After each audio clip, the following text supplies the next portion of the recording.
ঈমান আছে, বিশ্বাস আছে, সেই সফল। ঠিক কি না? এজন্য রব্বুল আলামিন বলেন, ক্বাদ আফলাহাল মুমিনুনা আল্লাযীনা হুম ফি সালাতিহিম খাশিউন। সফল হয়েছে তারা, ঈমান এনেছে যারা। এই ঈমান হলো সফলতার মাপকাঠি। এই ঈমান হলো বিজয়ের পূর্ব শর্ত। ইসলামের বিজয় আমরা বাংলাদেশে চাই কি চাই না? আওয়াজ করে বলেন। রব্বুল আলামিন বলেন, ওয়ালা তাহিনু ওয়ালা তাহজানু ওয়া আনতুমুল আ'লাউনা ইন কুনতুম মুমিনিন।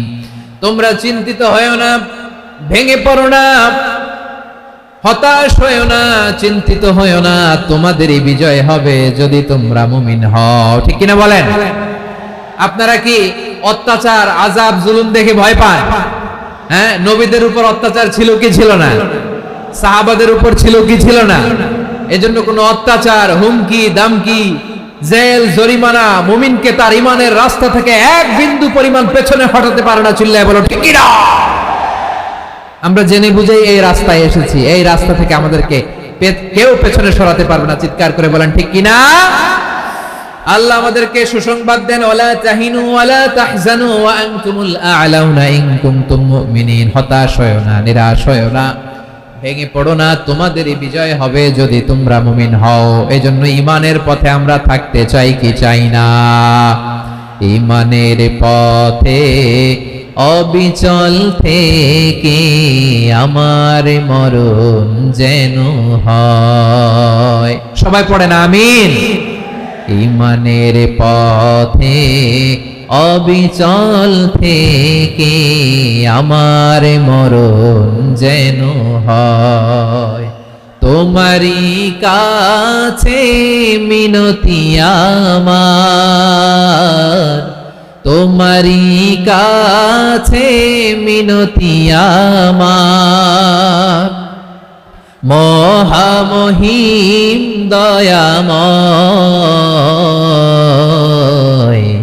ঈমানের পথে অবিচল থেকে আমার মরণ যেন হয়। পড়েন আমিন। তাহলে ইন্নাল মুসলিমিনা ওয়াল মুসলিমাতি, আল্লাহ বলে যে নারী এবং পুরুষ আমি আল্লাহর বিধানের সামনে আত্মসমর্পণ করে তাদের আমি ভালোবাসি। আবার যে নারী এবং পুরুষ আমার উপর, আখিরাতের উপর, নবীর উপর বিশ্বাস স্থাপন করে তাদেরকে আমি ভালোবাসি। বিশ্বাস হলো সবচাইতে দামি। ঠিক কি না? তাহলে মুসলিমিন মুসলিমাত গেল, মুমিনিন মুমিনাত গেল। এরপরে আল্লাহ তাআলা বলেন, আল কানিতিনা ওয়াল কানিতাত। অনুগত নারী ও পুরুষ, অনুগত, obedient to Allah, they present their highest loyalty to Allah। যারা আল্লাহর সামনে নিজেদের আনুগত্যের সর্বোচ্চ নমুনা পেশ করে, যারা আল্লাহর সামনে অনুগত হয়ে অটল থাকে, আল্লাহর আনুগত্যে নিজেকে যারা পেশ করে তাদেরকে বলে কানিতিন, কানিতাত। অনুগত পুরুষ এবং নারী, অনুগত বান্দা বান্দীদেরকে আল্লাহ বড় ভালোবাসেন। আল্লাহ বলেন, হাফিজু আলাস সালাওয়াতি ওয়াস সালাতিল ওয়াসতা ওয়া কুমু লিল্লাহি কানিতিন। তোমরা নামাজগুলোকে যত্নের সাথে আদায় করো, বিশেষ করে মধ্যম নামাজ, আসরের নামাজ। আর আমি আল্লাহর সামনে যখন দাঁড়াবা, আমি আল্লাহর সামনে যখন দাঁড়াবা অনুগত হয়ে দাঁড়াবা। আল্লাহর সামনে নামাজে যখন দাঁড়াবো অনুগত হয়ে দাঁড়াবো। অনুগত, আনুগত্যের সর্বোচ্চ টুকুন আমরা আল্লাহর সামনে পেশ করব। কেমন করে নিজের আনুগত্য প্রকাশ করতে হয় প্রিয় ভাইয়ের, আসুন বিষ্ণু ঈসা ইসলামের জীবনী থেকে দেখি। আল্লাহর হাবিব রাহমাতাল লিল আলামিন কেমন করে তিনি আল্লাহর সামনে আনুগত্য পেশ করতেন। আম্মা জানা আয়েশা রাদিয়াল্লাহু তাআলা আনহা বলেন, কানা ইয়াকুমু মিনাল লাইলি হাত্তা তাতাফাত্তারা কদামা। আমার নবী তাহাজ্জুদের যায় নামাজে যখন দাঁড়াতেন, এত লম্বা সময় দাঁড়িয়ে দাঁড়িয়ে তিনি কিয়াম করতেন, কেরাত করতেন। দাঁড়িয়ে থাকতে থাকতে থাকতে থাকতে আমার নবীর বরকতপূর্ণ, আমার নবীর মোবারক পা দুটো এরকম ফুলে যেত। আমার নবীর পা গুলো ফুলে যেত দাঁড়িয়ে থাকতে থাকতে। বিষ্ণু ঈসা ইসলামের পা ফুলে যেত। আম্মা জান আয়েশা এটা খেয়াল করতেন। খেয়াল করে বলতেন, ইয়া রাসূলুল্লাহ ক্বাদ গাফারাল্লাহু লাকা মা তাকাদ্দামা মিন যামবিকা ওয়া মা তাআখার। ও নবী, নিজের দেহের উপর কেন এত কষ্ট দেন, কেন রাত জেগে এরকম তাহাজ্জুদের জায়নামাজে দাঁড়িয়ে থাকতে থাকতে পা দুটো আপনার ফুলে যায়, কেন কষ্ট করেন? আল্লাহ কি বলে নাই ও নবী আপনার আগের গুনাহ মাফ, পরের গুনাহ মাফ? আসলে বিশ্ব নবীর কোনো গুনাহই নাই। নবীরা মাসুম হয়, নিষ্পাপ হয়। তারপরে বিশ্ব নবীর মর্যাদা স্ট্যাটাস বোঝানোর জন্য আল্লাহ বলেন নবী আপনার আগের পরের সব গুনাহ আমি আল্লাহ মাফ করে দিলাম। আম্মা জানা এসে বলে না নবী আগের গুনাহ মাফ, পরের গুনাহ মাফ, আপনি মাসুম নিষ্পাপ, তারপরে তাহাজ্জুদের জায়নামাজে কেন এত কষ্ট করেন? বিশ্বনবী জবাবে বলেন আফালা উহিব্বু আন আকুনা আবেদান শাকুরা। ও আয়েশা, আমি কি শুকরগুজার বান্দা হব না? আমি কি শুকরগুজার হব না? আল্লাহ আমার সব মাফ করে দিয়েছে, ঠিক আছে, আমার গুনাহ নাই, ঠিক আছে, কিন্তু আল্লাহর নাজ নেয়ামত ছাড়া তো এক মুহূর্ত আমার পক্ষে বেঁচে থাকা সম্ভব না। সে আল্লাহর নেয়ামতের শুকরিয়া হিসাবে আমার কি শুকরগুজার হওয়া উচিত না? আফালা উহিব্বু আন আকুনা আবদান শাকুরা। আমি কি শুকরগুজার বান্দা হব না? ও আমার ভাইয়েরা, বিশ্বনবী ঠিক এমন ভাবে আনুগত্যের নমুনা দেখাতেন। এখানেই শেষ নয়, আম্মা জানা এসে বলেন তাহাজ্জুদের জায়নামাজে দাঁড়িয়ে থাকতে থাকতে ফালাম ইয়াজাল ইয়াবকি হাত্তা বাল্লা লিহিয়াতাহু। আমার নবী কিরাত পড়তে পড়তে কাঁদতে কাঁদতে দাড়ি বেয়ে বেয়ে ওনার পানি ঝরতো। আর এক জায়গায় এসেছে হাত্তা বাল্লা হাজারাহু, নবীর জামা ভিজে যেত চোখের পানিতে। অন্য বর্ণনায় এসেছে হাত্তা বাল্লাল আরদা, সিজদায় লুটিয়ে পড়ে যখন বিশ্বনবী কান্না করতেন বিশ্বনবীর চোখের পানি দিয়ে জমিন ভিজিয়ে যেত, জমিন ভিজিয়ে দিতেন। কি আনুগত্য, কি আনুগত্য! এরপরে নামাজ শেষে দোয়ার মধ্যে বিশ্বনবী বলতেন আল্লাহুম্মা ইন্নী আবদুক, ও আমার আল্লাহ আমি আপনার দাস, ওয়াবনু আবদিক, দাসের ঘরের দাস, ওয়াবনু আমাতিক, দাসীর ঘরের দাস। সুবহানাল্লাহ, কি বিনয়! দোয়াতে বলতেন আল্লাহ আমি আপনার দাস, দাসের ঘরের দাস মানে আমার বাবা আব্দুল্লাহ আপনার দাস, দাসীর ঘরের দাস মানে আমার মা আমিনা আপনার দাস। সুবহানাল্লাহ। নাসিয়াতি বিয়াদিক, আমার মাথার চুলের ঝুঁটি আপনার হাতের মুঠোয়, আপনি যেখানে টানেন ওইখানে আমি যেতে বাধ্য। আপনি আমার চুল ধরে ডানে টান দিলে আমি ডানে যাই, বায়ে টান দিলে আমি বায়ে যাই, আমার কোনো ক্ষমতা নাই, সব ক্ষমতা আপনার। দেখেন, যেই নবীর কোনো গুনাহ নাই উনি দোয়ার সময় বলতেন আল্লাহ আমি আপনার দাস, দাসের ঘরের দাস, দাসীর ঘরের দাস, আমার মাথার চুলের ঝুঁটি আপনার হাতের কবজার ভিতরে, এদিকে টান দিলে আমি এদিকে যেতে বাধ্য, ওদিকে টান দিলে ওদিকে যেতে বাধ্য। যেই নবীর কোনো গুনাহ নাই নামাজে দাঁড়িয়ে থাকতে থাকতে পা ফুলায় ফেলতেন। যেই নবী নিষ্পাপ, কোনো গুনাহ নাই, কাঁদতে কাঁদতে দাড়ি ভিজায় ফেলতেন, জামা ভিজায় ফেলতেন, সিজদায় পড়ে জমিন ভিজায় ফেলতেন। পড়েন সুবহানাল্লাহ। তাহলে আমাদেরকে কেমন অনুগত হওয়া উচিত? আমাদেরও তো গুনাহ নাই নাকি? বিশ্বনবীর যেমনি গুনাহ নাই আমাদেরও তো গুনাহ নাই না? গুনাহ টুনা আছে আপনাদের? হ্যাঁ, যে বিশৃঙ্খলা করতেছেন গুনাহ তো নাই আপনাদের? হ্যাঁ, গুনাহ আছে আমাদের? গুনাহ নাই কার? দেখি হাত তোলেন তো, যে হুজুর আমি কোনোদিন কোনো পাপ করি নাই, নিষ্পাপ, বেগুনা, মাসুম, জান্নাত থেকে পালায় আসছি। জান্নাত থেকে পালায় আসছেন এরকম কে আছেন দেখি তো? আছে এরকম কেউ? আছে? নাই। আমরা সবাই পাপী, আমাদের পাপের কোনো শেষ নাই। আওয়াজ করে বলেন ঠিক কিনা? তাহলে আসুন আমরাও বিশ্বনবীর মতো অনুগত হই, অনুগত হয়ে আল্লাহর কাছে চাই। এই যে আল কানিতিনা ওয়াল কানিতাতি মানে অনুগত বান্দা এবং বান্দি। আমরা দোয়ায় কুনুত পড়ি না? কুনুত কোন নামাজে? কোন নামাজে? বিতরের নামাজে কি দোয়া পড়ি? দোয়ায়ে কুনুত। এই কুনুত থেকে ওয়াল কানিতিনা ওয়াল কানিতাত তাফসীর বুঝে নেন।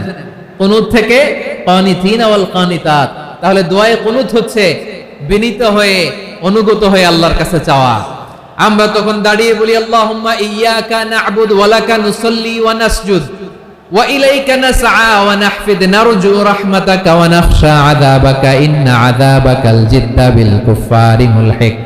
আল্লাহ আপনার কাছে চাই, আপনার কাছে প্রার্থনা করি, আপনার আযাবকে ভয় করি, আপনি ছাড়া আমাদের বাঁচাবার কেউ নাই। কুনুতের মধ্যে আমরা এই দোয়া করি কি করি না?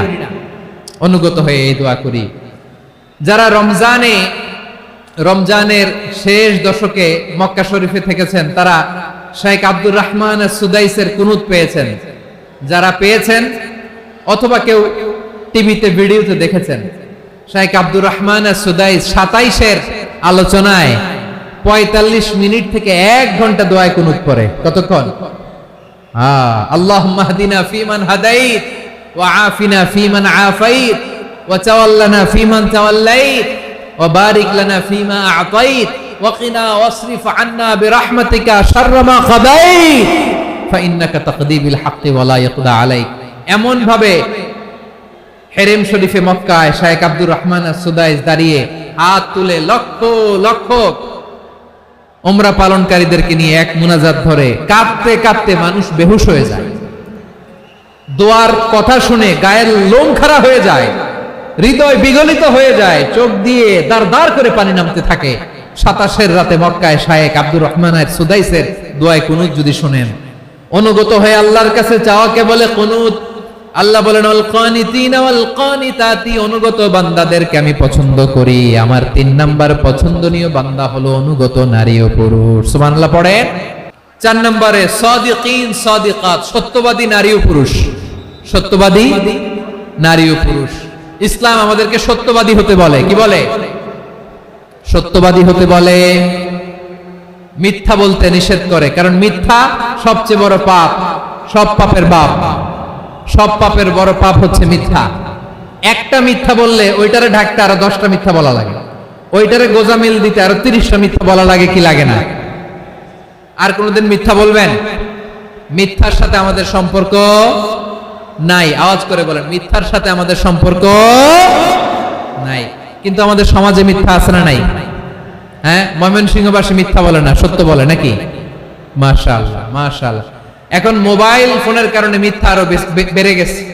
বিছানায় শুয়ে আছে, অফিস থেকে ফোন দিছে, আপনি কোথায়? কয় স্যার জ্যামে আটকে আছি। জ্যামে আছে না নাই? আসলে কোথায়? হ্যাঁ, বিছানা। দেশের ভেতরে আছে, ফোন করছে একজন, বলে আমি একটু জরুরি কাজে দেশের বাইরে এসেছি। আছে না নাই? এরকম মিথ্যা কথা, মিথ্যা আশ্বাস। আমাদের নেতারা জনগণকে মিথ্যা আশ্বাস দেয় কি দেয় না? সব নেতারা দেয় তা বলি না, কিন্তু অনেকেই দেয়। এই মিথ্যা আশ্বাস যেন আমরা না দেই। সমাজে মিথ্যা বয়ান আছে না নাই? মিথ্যা ন্যারেটিভ আছে না নাই? আদালতে মিথ্যা সাক্ষী আছে না নাই? ওই সাক্ষীর উপর ভিত্তি করে মিথ্যা রায় আছে না নাই? ওই মিথ্যা সাক্ষীর উপর ভিত্তি করে আমরা এদেশে যাবজ্জীবন দেখেছি, এদেশে ফাঁসির কাস্টে ঝুলানোর নাটক মঞ্চায়ন করতে দেখেছি। আওয়াজ করে বলেন ঠিক কিনা? এই মিথ্যা আমরা চাই না, আমরা সত্য বলবো, কারণ আল্লাহ সত্যবাদী। আল্লাহ কি? সত্যবাদী। বিশ্বনবী ছিলেন সত্যবাদী, আমাদেরকেও তিনি সত্যবাদীদের সাথে থাকতে বলেছেন। তিনি আমাদেরকে বলেছেন সত্যাশ্রয়ী হতে।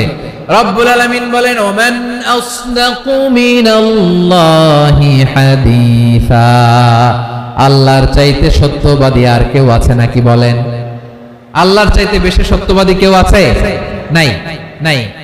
আবার বিশ্বনবীকে আল্লাহ বলেন কুল সাদাকাল্লাহ, ও নবী আপনি বলেন আল্লাহ সত্য বলেছেন। সাদাকাল্লাহ মানে সত্য বলেছেন, আল্লাহ সত্য বলেছেন। এই আদেশটি আল্লাহ তাআলা বিশ্বনবীকে দিয়ে বললেন কুল সাদাকাল্লাহ, ও নবী আপনি বলে দেন আল্লাহ সত্য বলেছেন। এই জন্য আল্লাহর বাণী তেলাওয়াত করার পরে কারি সাহেবরা দেখবেন পড়ে সাদাকাল্লাহুল আযীম। কোরআন তেলাওয়াতের পরে কারি সাহেবরা বলে না সাদাকাল্লাহুল আযীম, এর কারণ আল্লাহ তাআলা কোরআনেই বলেছেন কুল সাদাকাল্লাহ, হে নবী আপনি বলুন আল্লাহ সত্য বলেছেন। এজন্য আল্লাহর বাণী তেলাওয়াতের পরে কারীরা বলে সাদাকাল্লাহুল আযীম, মহান আল্লাহ তাআলা তিনি সত্য বলেছেন। এটা বলা আবশ্যক না, সুন্নাতও না, এটা জায়েজ, চাইলে বলা যায়। তার মানে আল্লাহ তাআলা সত্যবাদী, আমার নবীও ছিলেন সত্যবাদী, আল্লাহর হাবিব ছিলেন as-সাদিকাল আমিন, সত্যবাদী আমানতদার। আমার নবীর চাইতে বেশি আমানতদার মক্কায় কেউ ছিল না, আল্লাহর হাবিবের চাইতে বেশি আমানতদার কেউ ছিল না, তার চাইতে সত্যবাদী কেউ ছিল না। আমার নবী ওনার গোটা জিন্দেগিতে একটা মিথ্যাও বলে নাই। সুবহানাল্লাহ পড়েন। আল্লাহর হাবিব রাহমাতাল লিল আলামিন উনি জিন্দেগিতে কখনো একটা মিথ্যা বলেছেন? কথা কি শুনতেছেন? হ্যাঁ শুনতেছেন? আল্লাহর নবী জীবনে কোনোদিন মিথ্যা বলছেন? না, বলেন নাই। যখন আকাশ থেকে আয়াত নাজিল হলো আনজির আশিরাতাকাল আকরাবিন, ও নবী আপনি নিকটাত্মীয়দের সতর্ক করেন, দাওয়াত দেন। আল্লাহর নবী সাফা পাহাড়ের চূড়ায় চলে গেলেন, ডাক দিলেন, সবাইরে বললেন ও আমার জ্ঞাতি গোষ্ঠীর লোকেরা, আমি যদি বলি এই পাহাড়ের পেছনে একদল ঘোর সওয়ার তোমাদের উপর আক্রমণ করবার জন্য, অ্যাটাক করার জন্য অপেক্ষা করছে, তোমরা আমার কথা বিশ্বাস করবে নাকি? এলাকার লোকেরা বলল, অবশ্যই বিশ্বাস করব। বিষ্ণু বললেন, আমি যদি বলি পাহাড়ের পেছনে একদল ঘোড়সাওয়ার তোমাদেরকে অ্যাটাক করবে, বিশ্বাস করবা? আকুনতুম মুসাদ্দিকিয়া? এলাকার লোকেরা বলল, অবশ্যই বিশ্বাস করব, কারণ মা জাররাবনা আলাইকা ইল্লা সিদকা। মুহাম্মদ, আমরা জীবনে তো কোনোদিন তোমার মিথ্যা বলতে শুনি নাই, তো তুমি যাই বলবা তাই বিশ্বাস করব। We have never ever experienced a single lie from you. আমাদের জীবনে একটাও মিথ্যা কথা তোমার জীবনে, তোমার মুখ দিয়ে বলতে শুনি নাই। সুবহানাল্লাহ পড়েন। এই ময়মনসিংহের কোন ছেলে এখানে যদি দাঁড়ায় স্টেজের মধ্যে, সবাই বলবে এই ছেলেটা এত ভালো, এর জীবনে একটা মিথ্যা আমরা শুনি নাই। এরকম কোন ছেলে পাওয়া যাবে? হ্যাঁ, ঝামেলায় পড়ে, পেশালে পড়ে, যেই কোনো ভাবে আমরা কখনো না কখনো কোনো মিথ্যা বলে ফেলছি, ঠিক কিনা বলেন? আল্লাহ মাফ করুক। কিন্তু বিশ্বনবী সাফা পাহাড়ের চূড়ায় যখন বললেন, আমি যদি বলি একদল তোমাদের অ্যাটাক করবে, মানবা? বিশ্বাস করবা? সবাই বলে করব, কারণ আমরা জীবনে তোমার মিথ্যা বলতে শুনি নাই। সুবহানাল্লাহ কইবেন না? পুরা এলাকাবাসী যদি এই কথাটা বলে, এই কথাটা একজন মানুষের জন্য কত বড় সার্টিফিকেট আপনি কল্পনা করতে পারেন? আমার নবী উনার গোটা জিন্দেগিতে একটা মিথ্যা বলে নাই। আওয়াজ করে বলেন আল্লাহু আকবার। তার মানে আমার আল্লাহ সত্যবাদী, আমার নবীও ছিলেন সত্যবাদী, আমাদেরকেও তিনি সত্যবাদীদের সাথে মিশতে বলেছেন। রব্বুল আলামিন বলেন, ইয়া আইয়ুহাল্লাযীনা আমানু কুনু মা'আস সাদিকিন। ওহে বিশ্বাসীরা, মিথ্যাবাদীদের সাথে তোমরা মিশো না, সত্যবাদীদের সাথে থাকো। সুবহানাল্লাহ বলেন। এবার বলেন, আমরা কাদের সাথে থাকবো? মিথ্যাবাদীদের সাথে না সত্যবাদী? আমরা বন্ধু বানাবো কাদের? মিথ্যাবাদীদের না সত্যবাদীদের? আমরা সাপোর্ট করব কাদের? মিথ্যাবাদীদের না সত্যবাদীদের? মনে থাকবে ইনশাআল্লাহ বলেন সবাই। আবার আল্লাহর হাবিব বলেন, আলাইকুম বিসসিদকি ফা ইন্নাস সিদকা ইয়াহদি ইলাল বিররি ওয়া ইন্নাল বিররা ইয়াহদি ইলাল জান্নাত। তোমাদের উচিত সত্যাশ্রয়ী হওয়া, কারণ সত্য মানুষকে পুণ্যের পথ দেখায় আর পুণ্য মানুষকে জান্নাতের পথ দেখায়। ওয়া ইয়াকুমুল কাযিবা, তোমাদের উচিত মিথ্যা থেকে বেঁচে থাকা। ফা ইন্নাল কাযিবা ইয়াহদি ইলাল ফুজুর, মিথ্যা মানুষকে পাপের পথ দেখায়। ওয়া ইন্নাল ফুজুরা ইয়াহদি ইলান নার, পাপ মানুষকে জাহান্নামের পথ দেখায়। ঠিক কিনা বলেন? সত্য পুণ্যের পথ দেখায়, পুণ্য জান্নাতের পথ দেখায়, মিথ্যা পাপের পথ দেখায়, পাপ জাহান্নামের পথ দেখায়। রাস্তা দুইটা, ডানে আর বায়ে। ডানের রাস্তা চলে গেছে জান্নাতুল ফেরদাউসে, বায়েরটা চলে গেছে জাহান্নামে। এবার দ্য ডিসিশন ইজ ইয়োর, সিদ্ধান্ত আপনার, আপনি কোন রাস্তায় চলবেন, ডানে না বায়ে? আওয়াজ করে, ডানে না বায়ে? এজন্য আল্লাহ বলেন, সাদিকিনা ওয়াস সাদিকাতি, সত্যবাদী নারী ও পুরুষকে আমি বড্ড পছন্দ করি। কয়টা গেল? হায় রে ময়মনসিং, এইরকম বিশৃঙ্খলা করে হুজুরে বলতেছে হুজুর তাফসীর করেন, এটা হইছে? হ্যাঁ, আর কয়েক মিনিট বলবো না শেষ? মুনাজাত করে ফেলি। দুই ভাগ হয়ে গেছে, এক ভাগ কয় করেন, আরেক ভাগ কয় চালান। দেখি কাদের গলায় জোর বেশি। এখনই মুনাজাত হবে, এটার পক্ষে যারা, এরা তাকবীর দেন। এখনই মুনাজাত হবে, তাকবীর দেন, লিল্লাহে তাকবীর।